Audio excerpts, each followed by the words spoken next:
শহরেতে দাদু আইছে। শহরের মানছি তো খালি ভাজা আর বুনা, ভাজা আর বুনা। কইছিলাম দাদু আহো, পাতলা করে ঝোল রান্দা খাই। না, সে তো ঝোল খাবোই না, সে ভাজাই খাবো। বেগুন দিয়া ইলিশ মাছ ভাজা। অ্যালার্জিতে যখন ঠেলা দেবে না তখন বুঝবে না কেমন লাগে। আসসালামু আলাইকুম। আজকে আপনাদের আমি ইলিশ ভাজা করে খাওয়াবো। কেউ নজর দিন না, জানো মেলা দিন পর বাড়িতে ইলিশ আনা হয়েছে।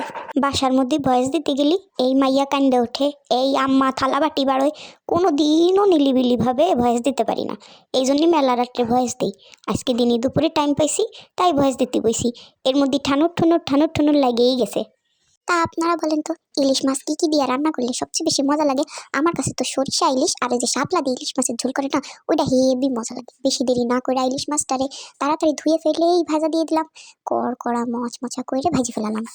এখন আপনারা কেউ কেউ এসে বলবেন যে আপা রেসিপি দেন, তাহলে ডেলি রেসিপি দেন না কেন?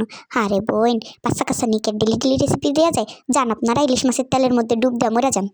নতুন নতুন একটু ভিডিও বানানো দিছি, ডেলি কি আর মনে থাকে যে ভিডিও বানাইতে হইবে, রেসিপি বানাইতে হইব? আমার তো মনে থাকে না।